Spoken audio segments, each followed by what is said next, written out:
what is the next step? Okay, that's what I'm empowered to do, to take you to the next step, to take you to the next step. Now, the step that we're on now is recognizing your natural matriculation. You have to have in you a sense of timing.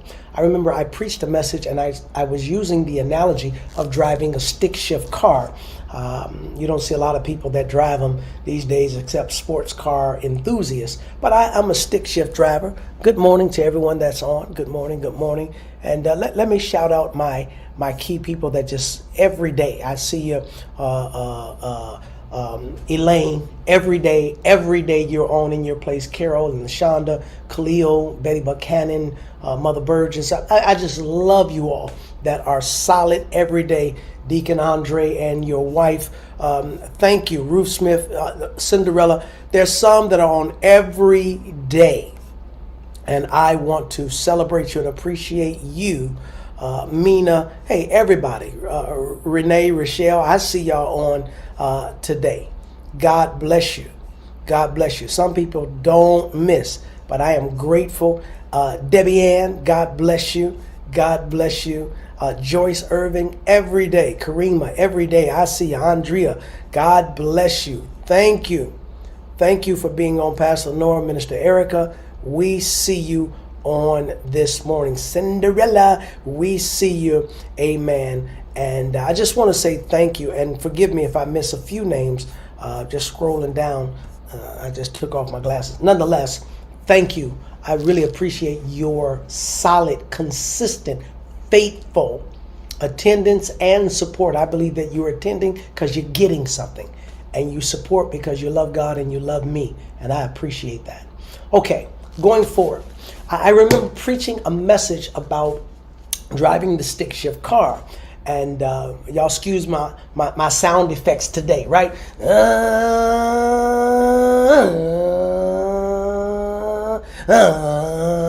That's what it sounds like when you change the gear, right? It starts out low,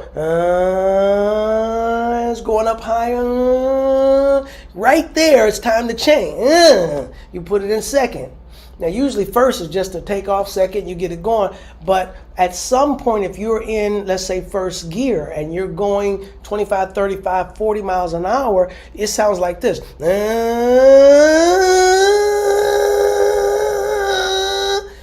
You're like, why does my car sound like? Because it's time for you to change gears.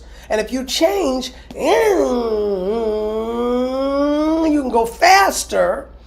And the car is working, it's not working as hard in the next gear. And I remember when I was learning, I remember asking, how do I know when it's time to change? And the guy was like, you'll know. You'll know. And I was like, well, how would I know? Like, of course you hear it, but you feel it. And it's a feel. It's based on what you're trying to do. If you're driving, anybody drive a stick? Y'all talk to me. Do y'all drive a stick shift? Hey, because it's no set time to change. You can change whenever you want to change. You can go from first gear to fourth gear. It don't go real good, but it takes you a while to get caught up, and then that fourth gear will kick in. But anybody's driving, like if you're trying to go fast, you can take off real fast. And you can shift real quick, right? And you're going real fast. But there's a couple of tricks that a lot of people don't know driving a stick. Number one, downshifting can make you go faster.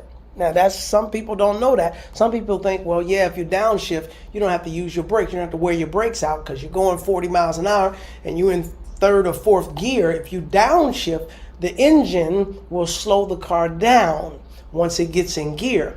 But if you're trying to go fast and you're in fourth gear, right, and you want to pass or you need to go real quick, if you shift down and hit the gas, the car will take off real quick.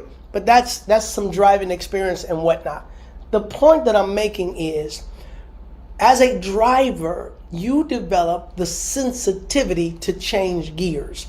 In life, I got on my glove, pow, pow, pow. What are we doing? Fighting to get to the next level.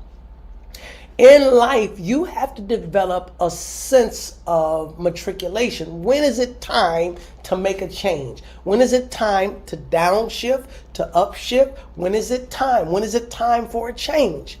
And that's very, very, very key, because there are a lot of people that are always changing. They're just changing. And it's not good. It's not good in that it doesn't feed into their ultimate goal. And I was talking to someone recently about the danger of being an opportunist. One of the, people, they're very happy to have a lot of gifts in their life. I have a lot of gifts in my life. And the gifts, if you're a gifted person, I look at some of the names that are on. Good morning, Pastor Simmons. I look at some of these gifted people that are on, very gifted, very gifted. I mean, very gifted. Think about it. Hey, I know my mom. Did I see my mother on today? Mother Yvonne Clark. I don't know. I was going to pick on her. Not pick on her, but I was going to use her as an example. Mina. Okay, Mina. I see if you're on. Mina, how many different jobs have you worked? How many different fields and career have you been in? You've been in customer service. Have you been in retail? Have you been in sales? Have you been in marketing? Have you done anything in development, creativity? Have you ever done any teaching, instructing, leading groups of people? Have you, throughout a person's life, they could work many different jobs, just like in church. Like in church, you can't think of anything in church that I haven't done. I've done everything from certainly clean the church and be the janitor to be the bishop in the Lord's church. And I have done everything as it relates to church and ministry, street ministry, prison ministry, door-to-door ministry, passing out tracts, ministry on the bus, ministry on the plane, ministry on the train, ministry. Forget about it. Preached to hundreds of thousands. Well, at least I think the biggest crowd I had was about 60,000 people in Africa, certainly 30,000 several times. I preached to individuals, mentoring one-on-one, pastoring a church, planning churches, writing books, making movies, doing music, running sound, being an usher, being a greeter, being the youth ministry leader, being the children's ministry. Everything. Lisa and I sat in and we do movies, edit. When you talk about church, buying a building, painting a building, laying the floor, laying the wallpaper, hanging the lights, figuring out, I understand video, I understand, forget about it. Lighting, sound, recording choir, recording a worship team, played the drums, played the keyboard. Forget about it. I play a little trumpet. Y'all know that. I play a little trumpet. I don't bring that up because I play a little bit of trumpet. Right? With all the gifts that God has given me, there are a lot of opportunities that come my way. A lot. I can do a lot of different things, but I don't take them because I know what I'm called to do. I understand my purpose, and I develop a passion for my purpose. Ooh, what I just said is golden. There are a lot of people don't know their purpose, but then there are those that do know their purpose, but they don't have a passion for it. My passion and my purpose have married. They married each other. They have intertwined and engaged and wrapped themselves up. I'm doing what I love, ministering to people, inspiring others to maximize their potential, to reach their maximum potential. I love that, man. I love encouraging people. I love directing people. I love leading people to Christ, seeing a person saved and born again. Man, what could be better? There's nothing better than that. And then preaching and teaching. I'm a charismatic person. I enjoy serving an audience, being in front of an audience. I love it. I love it. I miss seeing my members, but I miss doing what I do best in front of them. I miss it, man. I miss preaching to them and ministering life to them and being a conduit of the Lord's. But my point is, I'm passionate about my purpose. So with that in mind, I dream in real color. I dream relative to my purpose. I don't even let myself dream stuff that has nothing to do with my purpose. The desires of my heart have everything to do with my purpose. What I want have everything to do with my purpose. Give me $1 million, it's going to feed into my purpose. I'm not sitting down trying to figure out what am I going to do with this $1 million. No, dude, it's going to feed into my purpose. Give me 20 million, 100 million. It's going to feed into my purpose. I'm finally, some of the stuff that Bishop Blackwell tried to teach me years ago is really starting to come into view, clearer view now. And that is, I remember he told me that, if he had $200 million, his life wouldn't change that much. I said, wow, really? Like, I know you're rich, but you that rich? Well, it's not that he was that rich, it's that he lives with purpose. Like, this is who I am. This is what I do. More money, it could enhance what I do. I can do a little bit more of it, or I can do it a little bit better. But for the most part, there it is. Like, if you hungry, right? You got $10, you're going to go eat. If you got $100, you might eat a little bit more and a little bit better. If you got 100 million, if you hungry, you still going to eat. You might have somebody fix you some food, or it might be served on a nice platter and plate and all that kind of stuff. But for the most part, you're just going to eat because that's what you want. And that's what he was saying to me, that money, a platform or whatever that is, it just enhances my purpose. And there are a lot of people that if money comes, they all of a sudden trying to figure out what they're going to do now. Why? Because they are not locked in on their purpose. How can you be hungry today and then get $50 and all of a sudden you're not hungry? Now you want to go and buy some tennis shoes. Okay, and then your $50 all of a sudden turn into $500. No, I don't want tennis shoes. Now I want a dress, okay, and a hat. Okay, now the 500 turns into 5,000, and now all of a sudden you want I don't know what you get for $5,000. You want a piece of jewelry.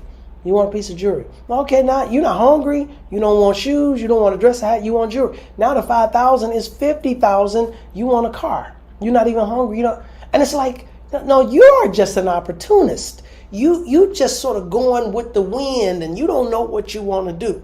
You don't know what you want to do. Like, presently I'm in Florida. Anybody that knows me, like there are a lot of people that say, well, what's going on? Anybody that knows me knows that I've been trying to make this maneuver for 30 years.